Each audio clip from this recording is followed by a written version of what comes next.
Waalaikumsalam.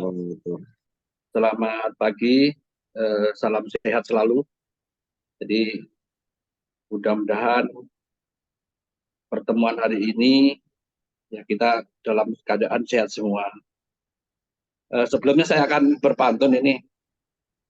Nasi uduk dimakan kura-kura. Cakep. Siripnya putih, hilang ekornya. Kang Yusuf, pembawa acara, terima kasih atas waktunya. Sahabat sekalian, hari ini saya akan sharing session tentang pelayanan publik. Pontianak, kota Katulistiwa. Kalau hujan deras sekali. Cakep. Buat sanak yang istimewa, mari cerdas bersama Ilmi. Cakep. Ya, jadi rekan-rekan sekalian, sahabat ASN dan profesional, saya akan sharing session tentang bagaimana kita memberikan layanan publik. Ya, jadi layanan publik ini adalah domain dari ASN dan profesional. Baru saja yang pekan kemarin, terima kasih kemarin diingatkan teman-teman ya, ada peraturan Presiden nomor 82 ya, tahun 2023. Mungkin langsung slide berikutnya Mas Kang Musub. Ya, tentang percepatan transformasi digital dan keterpaduan layanan digital nasional. Ada 9 layanan yang semuanya harus terpadu. Ya, dan ini alhamdulillah kita ya para leader ASN ini ya sudah menggawangi ini semua. Ya, termasuk yang satu, nomor 2, ya satu itu tentang pendidikan yang terintegrasi, kemudian kesehatan yang terintegrasi, bantuan sosial, layanan administrasi, ya, layanan transaksi keuangan, pemerintahan di bidang aparatur, ya, kemudian layanan portal pelayanan publik, ya, kemudian Sapu Data Indonesia dan layanan kepolisian yang terintegrasi.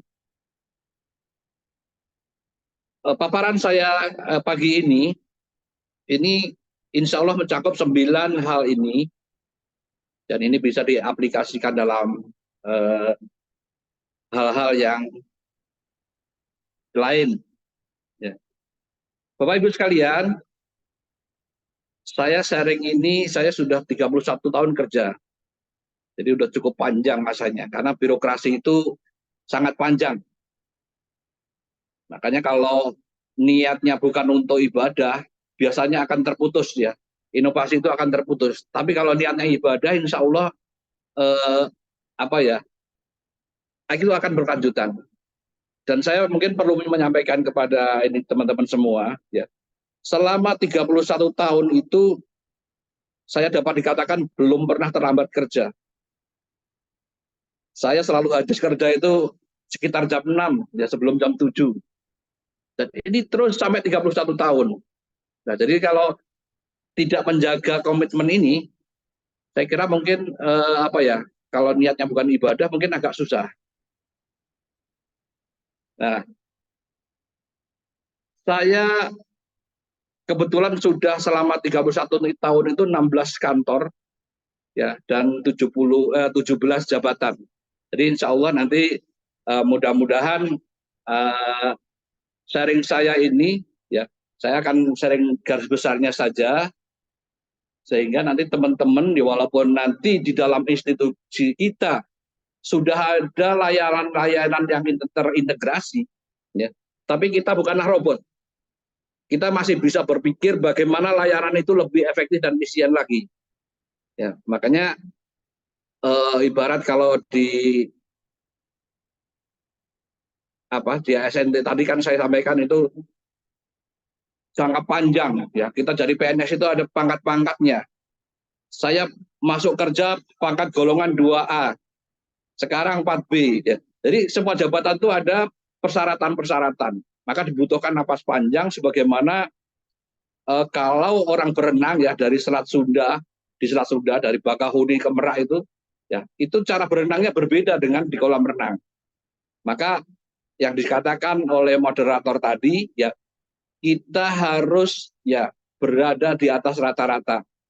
Jadi kalau renang jarak jauh itu kepalanya harus kelihatan muncul terus, ya supaya kita continue dalam memanage ya pengambilan napas ya buat renang itu. Ya, mungkin lanjut slide berikutnya. Jadi untuk yang 31 tahun tadi, saya akan menggambarkan ya layanan yang bisa saya percepat ya dengan tidak menabrak koridor hukum dan SOP yang lainnya. Ya, jadi inovasi-inovasi ini tentu di dalam birokrasi ini tidak boleh menabrak, melanggar rambu-rambu birokrasi. Ya, jadi itu semua tidak kita langgar, tapi kita bisa mempercepat layanan-layanan yang 1 bulan kita percepat menjadi 1 pekan, yang 1 pekan bisa 1 hari, yang 1 hari bisa mungkin hitungan menit. Ya, ini bisa kita buat. Saya bagi menjadi 3 golongan, ya 3 bagian, yaitu dengan merubah sistem, dengan membuat sistem, ya, atau mungkin non sistem, ya, atau mungkin di luar itu, ya, bisa jadi kita di dalam kantor kita, di dalam institusi kita, ya, ide-ide kita tidak tersalurkan. Ini kita bisa salurkan di tempat yang lain. Nah, saya mulai yang pertama di dalam sistem. Apa yang kami lakukan ya di dalam sistem adalah ya saya pernah melakukan integrasi ya, integrasi sistem spasial ya. Jadi basis data yang sifatnya spasial yang berbasis foto udara, foto satelit ya, dan yang kita gabung dengan data atributik yang non spasial. Ini sudah pernah kita lakukan ya, dan ini hasilnya luar biasa. Jadi staf kami, ya user kami, kemudian peer kami, atasan kami tidak perlu ya serta merta harus meninjau ke lapangan, tapi dengan aplikasi yang real time ya ini bisa kita ya mempercepat proses itu. Ya, yang biasanya peninjauan lapangan itu bisa membutuhkan waktu 1 bulan, ya 2 bulan, ya ini dalam hari itu juga kita selesaikan. Dan ini sangat menghemat biaya yang luar biasa. Baik itu biaya kita sebagai ASN, ya institusi, maupun mungkin user kita, masyarakat kita yang mengurus ya urusan ini. Sehingga orang itu begitu datang ke kantor kita langsung selesai. Ini yang pertama. Yang kedua adalah yang pernah saya buat adalah ya online payment system yang mungkin sekitar tahun 2004 2005 ini masih belum terlalu banyak ini ya. Yang ini akhirnya dipakai oleh seluruh pemda-pemda. Jadi ternyata bisa ya, kita yang selama ini tentunya bukan hanya sistemnya ya, kita harus kolaborasi ya dengan bank-bank ya, antara institusi kita dengan bank-bank yang lain ya. Inilah awal mulai dari kolaborasi. Kemudian yang ketiga yang pernah saya buat adalah ya integrasi sistem non spasial ya dengan 2 basis data yang berbeda ya. Ya kebetulan saya pernah menjadi programmer dari ini ya. Kita gabung ya kemudian dengan yang spesial spasial yang tadi foto udara ya. Kemudian kita gabung dengan citra satelit dengan menggunakan 3 satelit, yaitu yang kita ambil dari Google, kemudian Iconos sama Squidbird. Ini kita gabungkan ya, dan hasilnya lebih bagus lagi. Jadi lebih rinci lagi ya. Bahkan saya pernah menggunakan citra satelit itu, ya, saya bisa mengolah ya sampai satuan ya 10 cm itu menjadi satu titik ya, 10 meter, maaf, 10 meter itu menjadi satu titik. Jadi bisa kelihatan dengan jelas. Dan ini kita olah ya untuk memberikan pelayanan yang lebih cepat kepada masyarakat. Kemudian yang keempat yang sudah saya lakukan adalah ya melakukan audit aplikasi ya, auditor behavior database ya. Jadi kita membuat perilaku para auditor ya. Perilaku itu, auditor ini ketika melakukan case ini dia memutuskan apa ya. Itu saya buat suatu aplikasi ya, sehingga timbul perilaku-perilaku yang mungkin sekarang yang sudah menggunakan kayaknya BPK ya. Bagaimana seorang auditor itu memutuskan suatu kasus, ya, ketika kasus ini hasil auditnya ini, treatmentnya ini.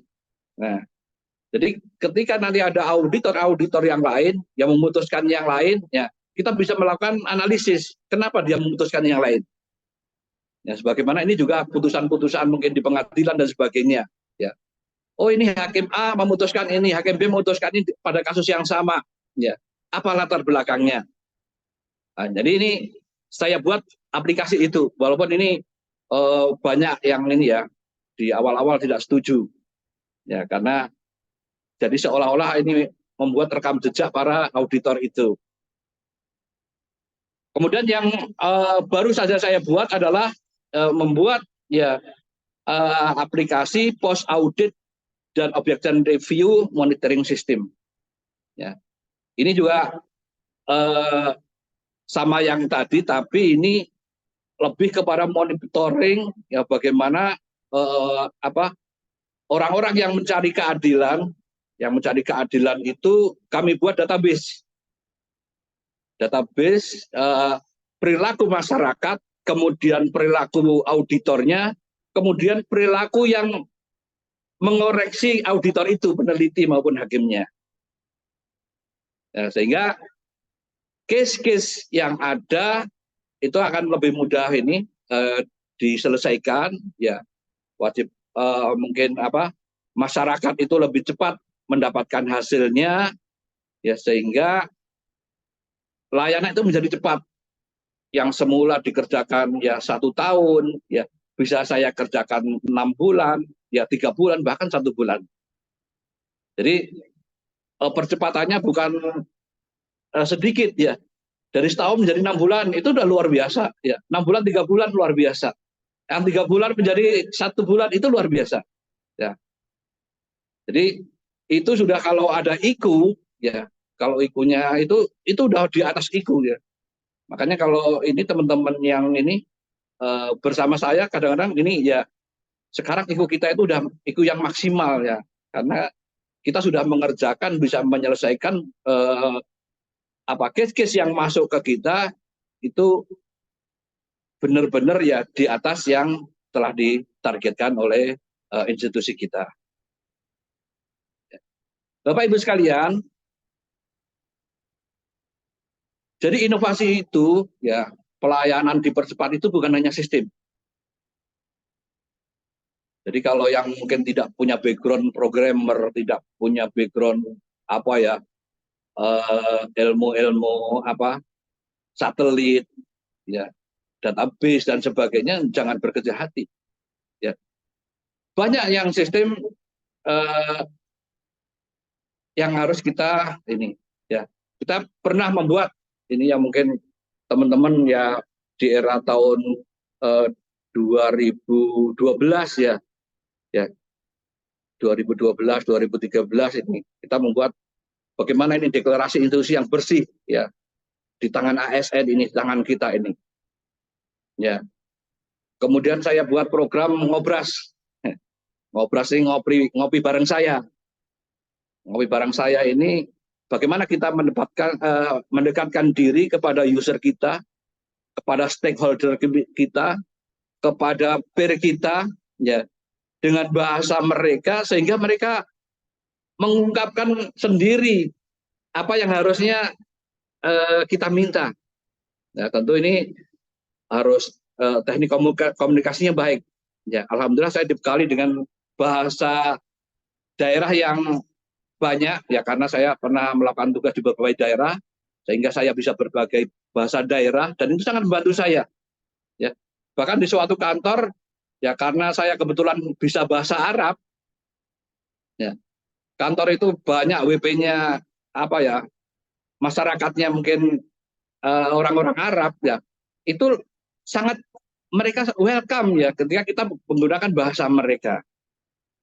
Nah, ini ngobras ini. Jadi ini bahasa saya kan, karena saya hobi ngopi, jadi saya buat ya ngopi bersama saya. Jadi kesukaan kita, hobi kita itu bisa menjadi pintu untuk masuk untuk pendekatan kita kepada masyarakat. Ya.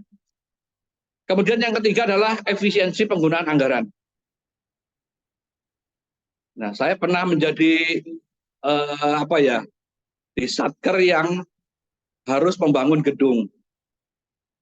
Kebetulan zaman itu zaman efisiensi ya, karena negara lagi melakukan efisiensi dan tidak ada dana.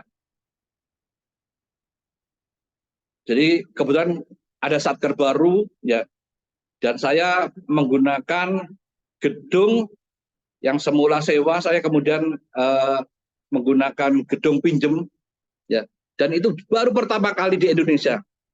Jadi pinjam gedung sesama instansi pemerintah di luar departemen kita, dan itu akhirnya menjadi legacy yang apa ya, dilakukan oleh instansi lain, dilakukan oleh bagian lain ya. Jadi itu legacy buat kita. Yang kedua selanjutnya saya lakukan adalah sewa-sewa kantor itu saya evaluasi ulang ya, setelah 3 tahun yang full furnish ya, itu saya membuat metode baru ya, kemudian hasil sewa itu apa yang baru, penghematan itu saya gunakan untuk bangun, itu hampir 100 miliar penghematannya ya. Dan itu membangun gedung yang banyak apa ya, waktu itu orang banyak menghindar untuk membangun ya, tapi kita berani membangun, tidak minta uang ke pusat ya, karena kita dengan DIPA yang ada itu kita melakukan penghematan dari yang ada, kemudian kita gunakan untuk bangun. Nah, ini sesuatu yang luar biasa. Nah, bagaimana bisa membangun? Tentu saya harus kolaborasi dengan APH ya, aparat penegak hukum ya, dan saya juga menjadi bagian dari aparat penegak hukum itu. Nah, ini sehingga pembangunan itu lancar, semuanya terbuka, lelang terbuka, kita libatkan semuanya ya, dari awal, dari mulai perencanaan ya, pelaksanaan tender, kemudian pembangunan, evaluasi dan sebagainya ya, termasuk pemilihan dan sebagainya. Ini kita libatkan semuanya. Kemudian yang berikutnya, yang terakhir ya, yang mungkin yang sedang saya lakukan dalam 2 tahun ini adalah pembaharuan teknik pengambilan keputusan objek review. Ya. Kalau kita ini mengoreksi mereview suatu hasil pemeriksaan, ya itu biasanya panjang, ya berkasnya bertumpuk-tumpuk ya, mungkin sampai berjilid-jilid. Jadi saya membuat metode yang sederhana yang dipahami oleh bawahan saya, ya, staf saya, rekan kerja saya, dan tentunya yang semula mungkin atasan kita itu harus membaca sekian lembar, sekian ini, ya, sekarang saya buat itu menjadi sederhana dalam 1 lembar saja. Ya, jadi semacam mind map lah, semacam mind map. Tapi bukan mind map, ya. Ini karena ini produk hukum, ya. Produk hukum itu kan harus dengan bahasa hukum yang sangat sederhana, yang mudah dipahami oleh orang awam ya, yang tidak mengerti hukum ya sekalipun. Ini kita buat. Nah, ini inovasi-inovasi non sistem yang membuat kerja itu lebih cepat. Nah, kemudian bagaimana ketika kita tidak bisa mengaplikasikan di institusi kita, di kantor kita? Nah, saya pernah menjadi apa itu komite wali murid. Komite wali murid ya sebuah SDIT dan SMAIT. Jadi saya sama teman-teman ya mencoba bagaimana sekolah itu menjadi favorit. Ya, gurunya juga favorit.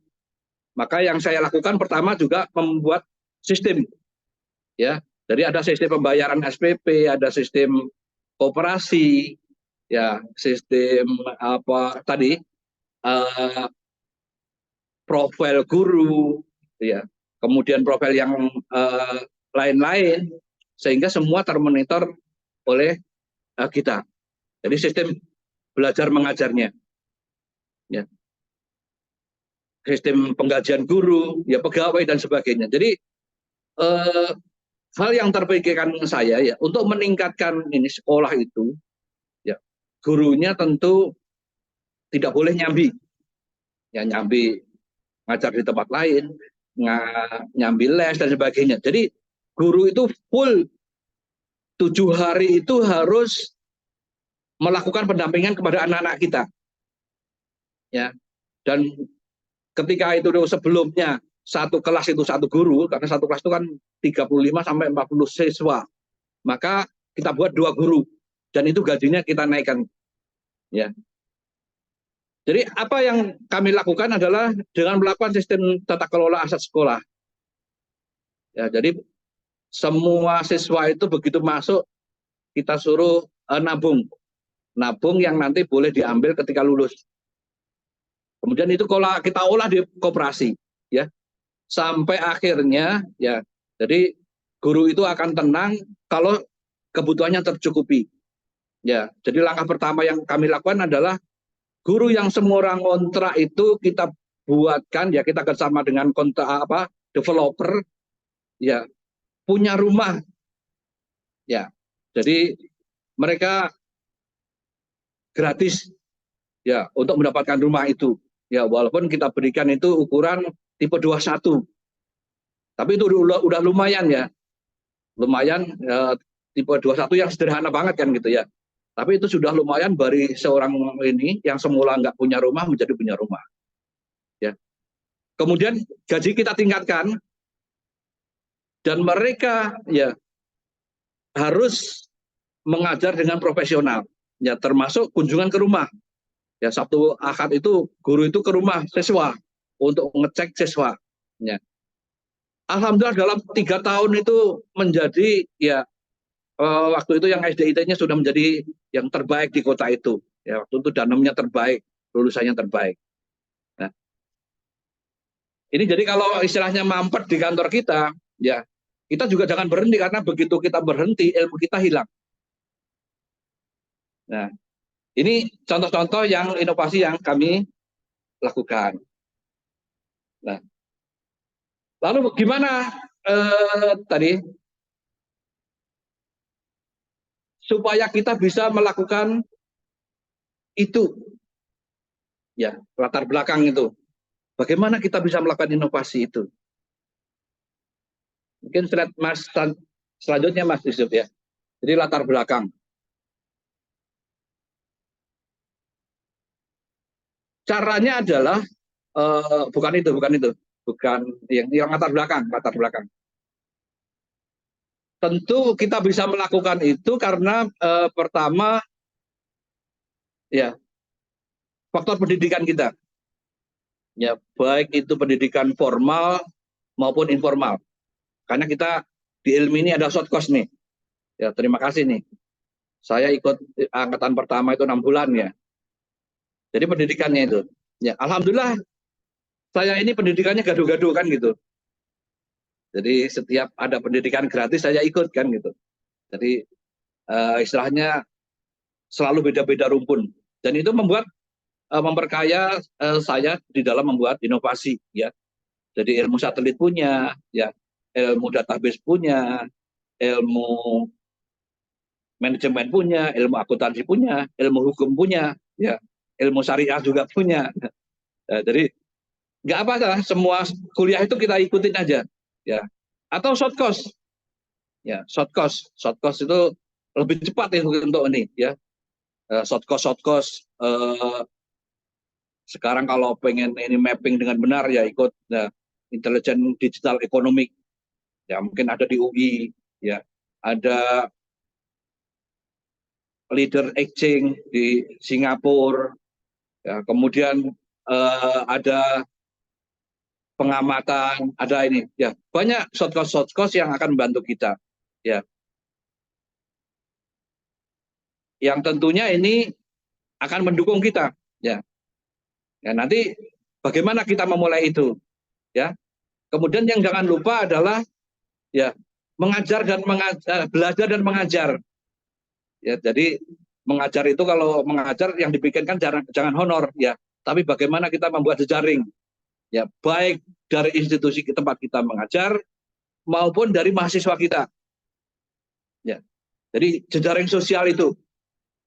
Kemudian perbanyak ikut komunitas, ya, biar inovasi itu kita bisa menyerap inovasi itu dari benar-benar dari bawah, kemudian dapat ide dari bawah, ya. Banyak komunitas, ya, ada komunitas ngopi, komunitas ngeteh, ya, komunitas sepeda, ya, komunitas running, komunitas jalan kaki, ya, komunitas naik gunung, ya, dan olahraga yang lain yang tentunya ya komunitas mungkin jamaah subuh, ya, semua ini kita ikuti biar kita banyak teman, banyak ilmu, ya, banyak ide yang bisa kita ambil untuk melakukan inovasi itu, sehingga inovasi itu tidak mandek, ya. Jadi setiap saat kita melakukan inovasi.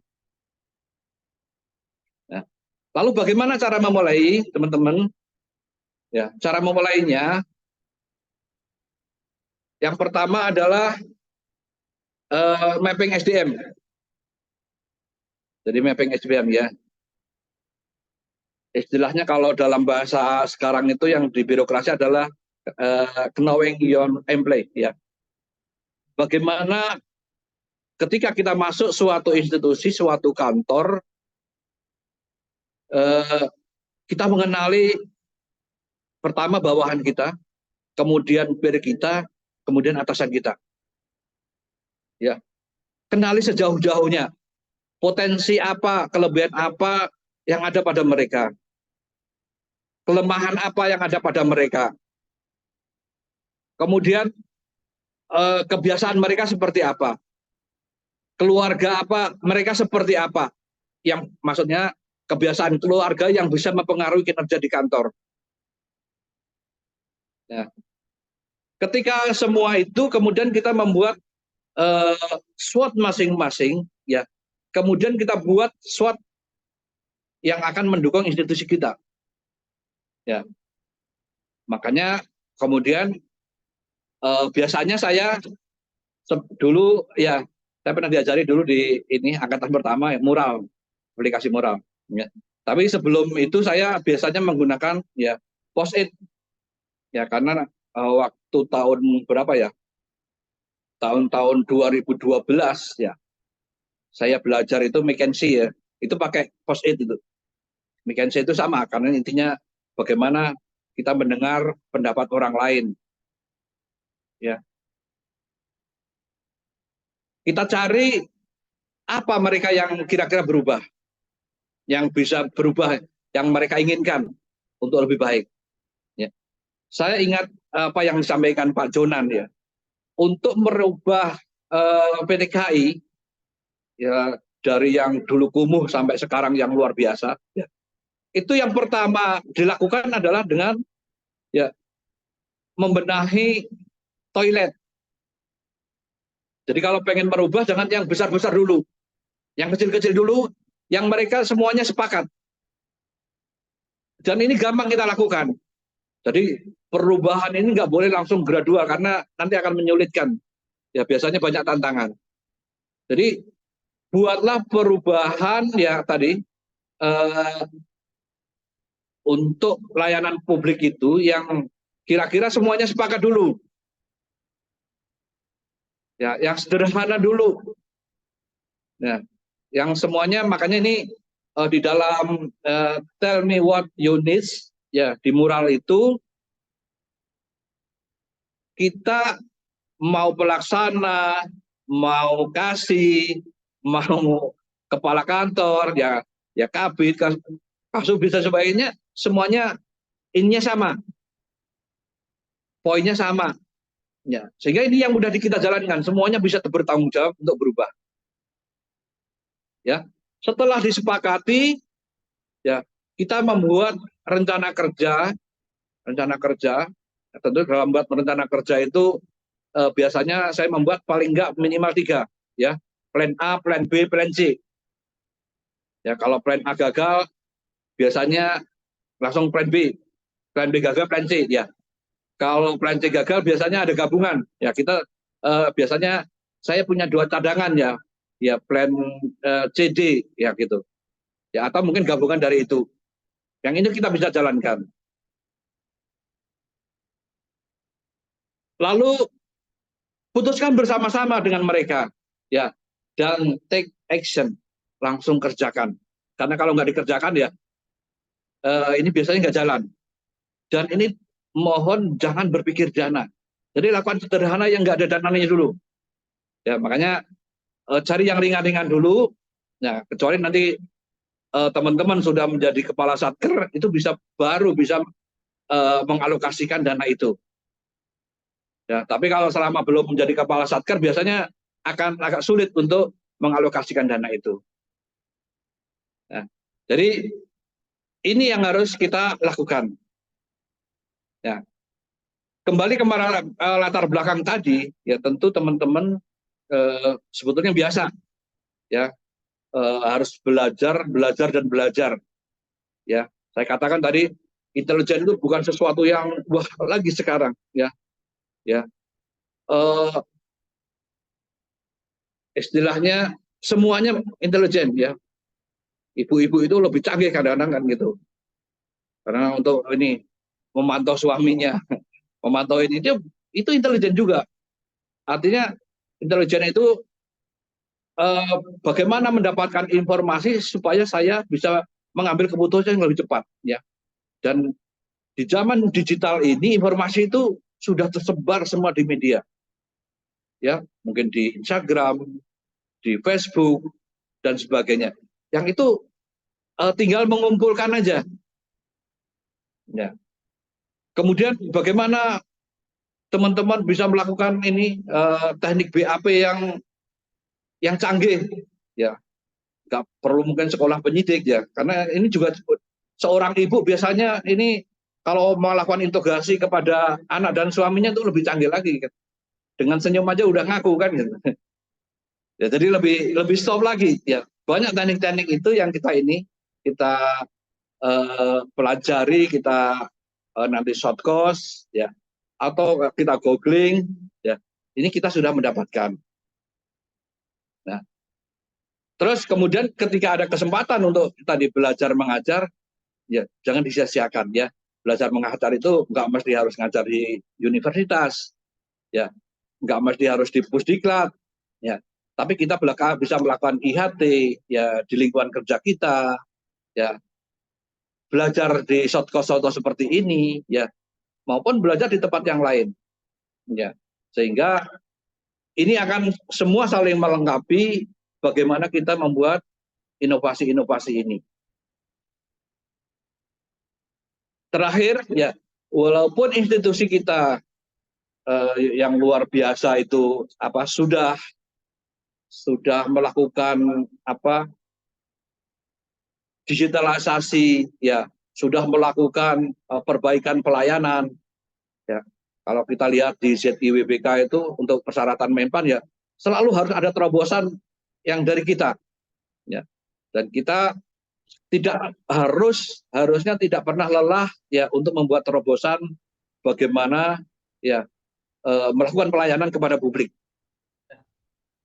Tentu terobosan-terobosan itu, ya, intinya kalau kita dari awal tadi, ya dari awal sampai akhir ini, ya intinya pertama tadi disiplin, ya kedua ya dan yang utama itu integritas, ya dan kita niatkan untuk ibadah. Nah kalau sudah itu udah selesai sebetulnya, maka ini akan mengalir terus, ya kita tidak pernah menjadi robot, ya tidak seperti PNS zaman dulu yang mungkin gitu, ASN zaman dulu yang merokok, macak orang enggak, ya karena kita niatnya untuk melakukan setiap hari selalu melakukan ya, terobosan, setiap hari selalu melakukan ini terobosan supaya bisa melayani masyarakat ya dengan lebih baik. Ya. Saya kira mungkin itu pengantar dari saya. Nanti kita akan banyak diskusi bagaimana cara membuat terobosan-terobosan ini. Kemudian bagaimana yang utama adalah bagaimana menjaga stamina supaya kita selalu mungkin dalam 30-40 tahun kita selalu ya punya stamina itu untuk selalu berbuat baik. Saya kira mungkin itu ya, kurang lebihnya mohon maaf. Tadi saya buat pantun lagi, cuman di mana ya? Sebentar, kalau nggak dibaca nanti ini. Mentari senja telah tenggelam, hujan turun mulai terjatuh. Ya, kami tutup sambutan dengan salam. Assalamualaikum warahmatullahi wabarakatuh. Waalaikumsalam warahmatullahi wabarakatuh.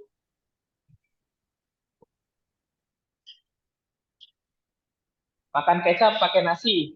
Mantap, bikin pantun banyak sekali.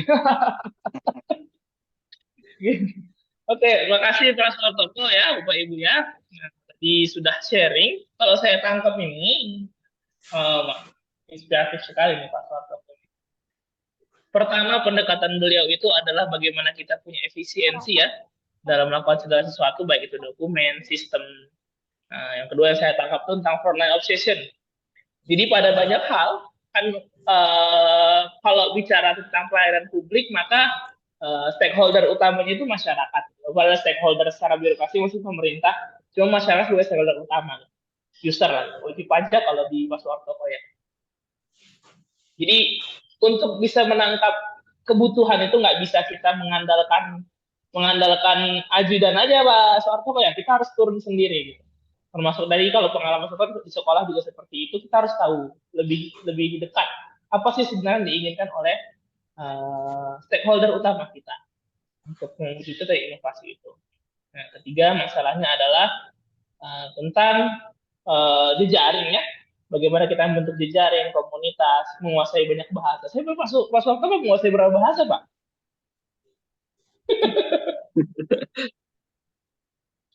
Arab tadi ya, Inggris bisa lah ya. Alhamdulillah, TOEFL-nya masih 550 sekarang. Oh, 550. Indonesia, bahasa Kalimantan berarti ya, Dayak ya? Iya. Kalau dari namanya berarti menguasai bahasa Jawa juga ya? Ya ini kan kebetulan baju saya ini baju Dayak ya. Saya begitu ke Kalimantan, saya ini adalah Panglima Burung dulu yang saya temuin dulu. Nah, dan dalam komunikasi dengan masyarakat dengan tadi stakeholder itu kadang-kala nggak bisa dengan bahasa formal gitu ya. Kita butuh sesuatu yang lebih informal, termasuk dalam ngobrol-ngobrol mencari inspirasi. Baik, nah ini kita masuk ke sesi tanya jawab Bapak Ibu. Ada yang mau sharing juga atau mau nanya ke Pak Suartoko boleh raise hand, atau kalau emang sulit boleh di chat, nanti kita bisa tanyakan, kita bantu sampai ke Pak Suartoko. Ditanyakan lebih dalam lah ya, jadi ada beberapa hal mungkin masih agak terlalu umum.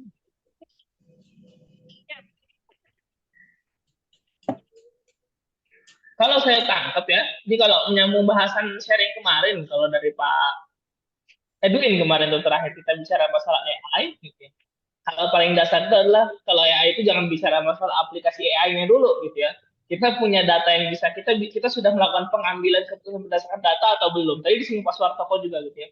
Ada behavioral auditor yang di database kan. Nah, itu langkah awal tuh. Setiap aktivitas terdata ya, terdokumentasi apa yang dilakukan sehingga nanti dalam pengambilan keputusan selanjutnya itu ada landasan untuk merefer dari apa yang pernah. Ada Bu Fitriani nih. Nah, boleh kenalan dulu Bu Fitriani. Udah raise hand. kasih Pak Yusuf. Assalamualaikum warahmatullahi wabarakatuh. Waalaikumsalam warahmatullahi wabarakatuh. Kenalin, saya Fitri dari Aceh. Notabene saya itu di lab nih Pak. Berbicara tentang inovasi, sebenarnya kan sangat banyak kalau kita ingin melakukan inovasi ya. Jadi remajanya diobati ya, ada apa? Iya. Jadi begini Pak, saya sering terkendala ingin membuat sesuatu itu, misalkan dari segi ingin memanajemen lab itu dengan lebih baik. Karena kalau melihat perkembangan dari AI itu sendiri, itu luar biasa sekali. Tapi ketika ingin mencoba, sering terbentur dengan yang aplikasi yang berbayar gitu. Sehingga kadang-kadang menyurutkan keinginan untuk udahlah ntar aja seperti itu. Padahal sangat ingin dirapikan sesuatu itu dengan lebih cepat gitu kan. Ditambah dengan kadang-kadang pimpinan itu tidak merespon dengan cepat gitu apa yang kita inginkan. Apalagi seperti yang disampaikan tadi, ketika kita bukan siapa-siapa, dalam artian kita tidak berada di level pimpinan seperti itu, sehingga memang nggak bisa gitu kita wujudkan. Intinya gini, kita boleh melakukan perubahan, kita boleh lakukan inovasi, tapi jangan tanya dana, gitulah kira-kira. Itu satu hal dari segi manajemen, karena pernah melihat di AI itu kita bisa manage manajemen lab, misalkan untuk pengaturan bahan, alat itu dengan sangat sempurna sekali, sehingga apa yang kita butuhkan itu bisa kita dapatkan dengan sangat cepat dan tidak ribet lah dengan manual yang biasa kita lakukan. Ditambah dengan aktivitas di lab saya itu sangat padat dengan penelitian yang sangat full, sehingga ingin sekali melakukan manajemen ini dengan lebih baik seperti itu. Kemudian sempat juga terpikir ingin merangkum dan ingin memudahkan bagaimana sih peneliti ketika dia datang ke kita dapat memberikan rekomen ke mereka itu dengan sesuatu yang pernah kita lakukan.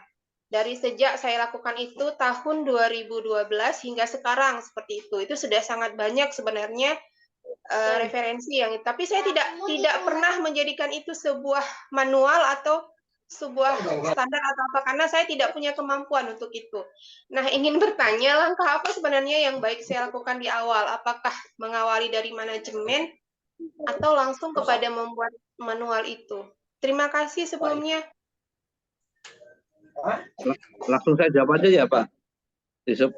Yo, monggo Pak. Ya.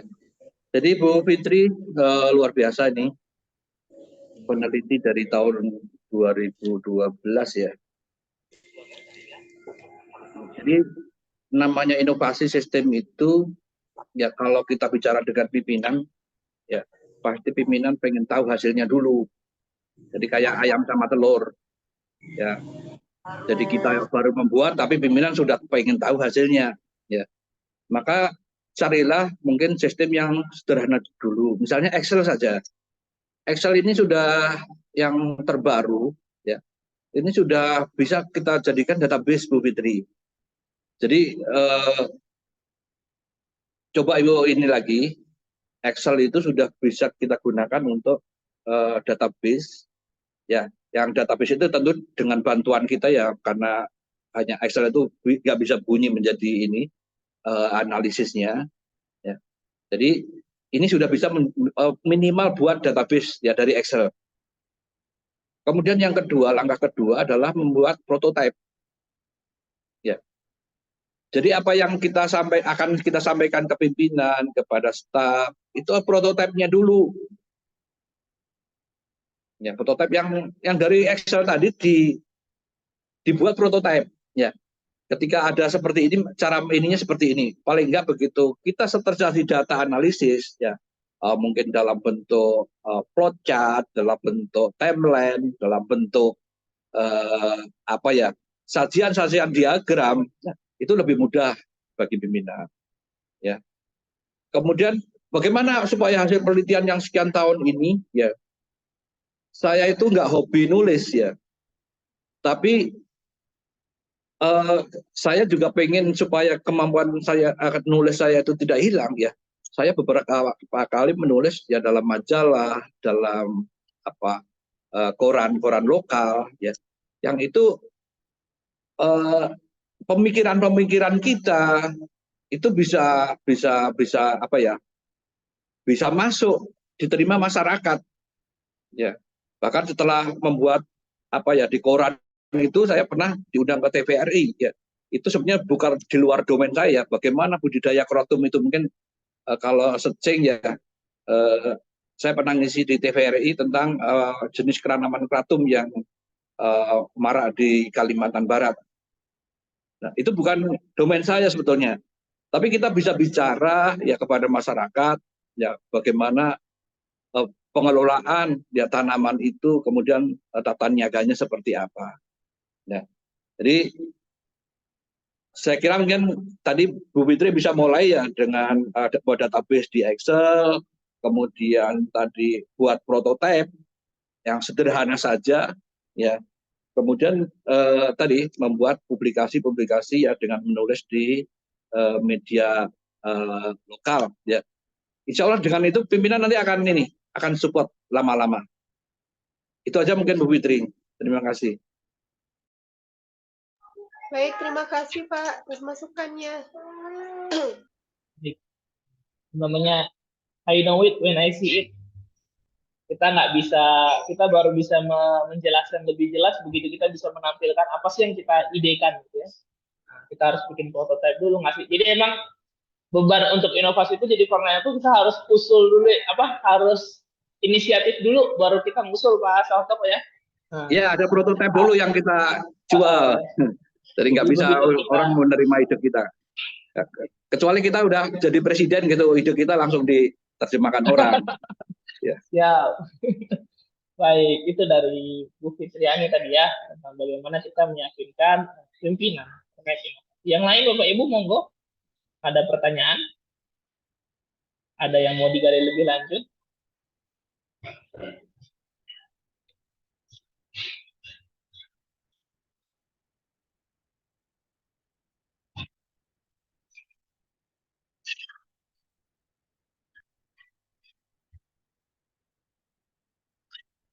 Ini kalau saya gali lebih dalam nih Pak Suartoko terkait tadi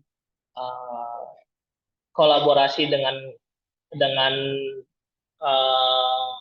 eksternal dari organisasi kita dan segala. Sebenarnya apakah memang itu terbentuk karena memang ada fungsi yang memang itu harus karena memang sudah ada regulasi yang mengatur fungsi itu berkaitan gitu ya, atau memang kita bisa membuat hubungan-hubungan yang memang sebenarnya nggak ada kaitannya tapi kita rasa bisa mempercepat kinerja dari organisasi kita gitu. Dan bagaimana baiknya gitu? Apakah memang surat pernyataan kayak regulasi bermaterai tanda tangan atau kesepakatan itu memang lebih utama atau memang lebih bagus kita cukup berbicara antar pimpinan sehingga tidak perlu informal, yang penting prosesnya jalan. Itu ngebangunnya kesehariannya gimana kalau kolaborasi eksternal? Ya, saya kira dua-duanya, Pak Yusuf ya. Jadi formal dan informal. Ya, jadi yang tadi saya ini seperti program yang saya buat itu adalah program yang informal, ngobras ya. Ngobras, ngopi bareng saya. Nah, informalnya ya memang kita selain sama pimpinan ya yang saya katakan tadi, saya alhamdulillah mengajar itu jadi banyak teman ya. Saya mengajar mungkin di Pusdiklat Kejaksaan ya, mungkin di Pusdiklat Bareskrim ya. Saya belajar dan mengajar di situ sehingga saya banyak temannya kan gitu. Saya pernah mungkin dengan institusi yang lain ya, yang intinya ketika kolaborasi itu kan saling memberi ya. Kita itu yang banyak salah adalah meminta gitu loh. Pertama memberi dulu ya, memberi, suatu saat kita butuh itu ada yang membantu ya, dan butuhnya itu jangan mendadak, itu komunikasi harus kita bangun dari sebelumnya ya. dan kita siapkan juga ilmu-ilmu kita. Ya mungkin kita untuk masalah hukum ya kita mungkin ya jarang kita mungkin yang kuliah di menjadi sarjana hukum, tapi itu juga ilmu itu perlu kita pelajari ya, walaupun dalam short course ya, kalau perlu memang ya kita belajar di sana ya, belajar baik formal maupun informal ya, dan itu harus kita galang terus, pendekatan pribadi maupun pendekatan institusi ya, insya Allah itu. Dan ini akan menjadi program kita bersama ya, supaya kita kolaborasi ya dengan sistem yang terintegrasi ini ya. Tentu semua institusi ini ya dengan APH nanti juga akan saling ada pendampingan ya, saling ada kepercayaan ya, sehingga kita tidak takut-takut lagi ya, karena banyak teman yang takut, wah nanti kalau jadi kepala dinas saya ngerjakan proyek nanti nggak aman ya, karena ini pemahaman hukum yang ya, mungkin terlalu cetek ya, dan apa ya, mungkin kita belum apa-apa sudah takut kan gitu. Insya Allah kalau selama kita akan menjalankan ini di birokrasi dengan benar, insya Allah selalu ada jalan keluar ya, yang kita akan selamat ya dunia dan akhirat. Itu Pak Yusuf. Baik. Nah, terima kasih. Ini udah nih Bapak Ibu, ada yang mau nanya lagi?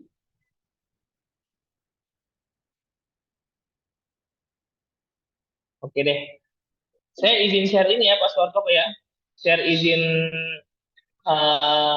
poll ya untuk feedback kegiatan. Silakan.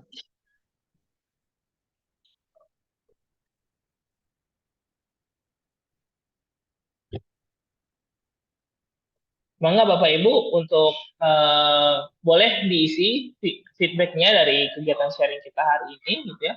Kalau memang sudah selesai sambil diisi. Nanti kalau butuh sertifikat itu bisa diisi juga di situ. Nanti kita akan catat email dan namanya untuk kita kirimkan secara personal gitu ya. Nah, terima kasih nih Pak Suwartoko atas sharing hari ini. Semoga bisa memberikan kita masukan ya. Kalau tadi kata Pak Suwartoko, banyakin komunitas. Kita nggak tahu dari tongkrongan mana, dari obrolan mana yang bisa memberikan kita inspirasi. Wah, ini bisa dibikin nih di tempat saya nih. Seperti itu. Termasuk ilmiah. Makanya ini spektrum ilmiah kayaknya luas banget Kang Yusuf. Ada yang gitu. Ya nggak apa-apa lah ya. Siapa tahu inovasinya hadir dari sektor yang berbeda ya. Nggak mesti dari organisasi yang sama jenisnya. Gitu. Nah, seperti itu. Kita coba bikin kegiatan-kegiatan yang bisa memberikan kita banyak inspirasi. Monggo diisi link feedbacknya untuk masukan, untuk bisa menjadi pertimbangan ke depan, termasuk untuk sertifikat bisa diisi di feedback tersebut. Terima kasih Pak Suwartoko atas sharingnya pada hari ini. Semoga bisa memberikan keberkahan ya, bisa memberikan manfaat juga pada aktivitas Bapak. Apa yang kebaikan juga yang tumbuh dari kita bisa jadi kebaikan juga untuk Pak Suwartoko karena sudah sharing-sharing. Jangan malu mengajar ya, gitu. Mengajar hal-hal kecil saja gitu. Termasuk ngajarin kalau bawahan nanya apa kasih tahu. Karena kadang kita belajar lebih banyak begitu kita ngajarin orang Pak Suwartoko ya. Gitu. Baik. Nah, oke. Kalau sudah, saya ingatkan nanti ini akan diupload juga di YouTube. Saya akan share linknya, termasuk LMS Ilmi, buat Bapak Ibu yang ingin melihat rekaman atau aktivitas sharing kita yang lalu-lalu. Kita akan ketemu lagi. Kalau punya ide, mau bahas apa, kalau punya saran, mau bicara tentang apa, boleh disampaikan gitu ya. Kita akan ketemu pada sharing selanjutnya. Kita akhiri, Pak Suwartoko, ada closing statement, Pak? Cukup lah. Cukup ya? Ya. Baik, terima kasih. Hatur nuhun kalau gitu partisipasinya Pak Suwartoko dan Bapak Ibu semuanya. Semoga dimudahkan urusannya. Saya tutup. Assalamualaikum warahmatullahi wabarakatuh. Selamat siang. Waalaikumsalam warahmatullahi wabarakatuh. Warahmatullahi wabarakatuh.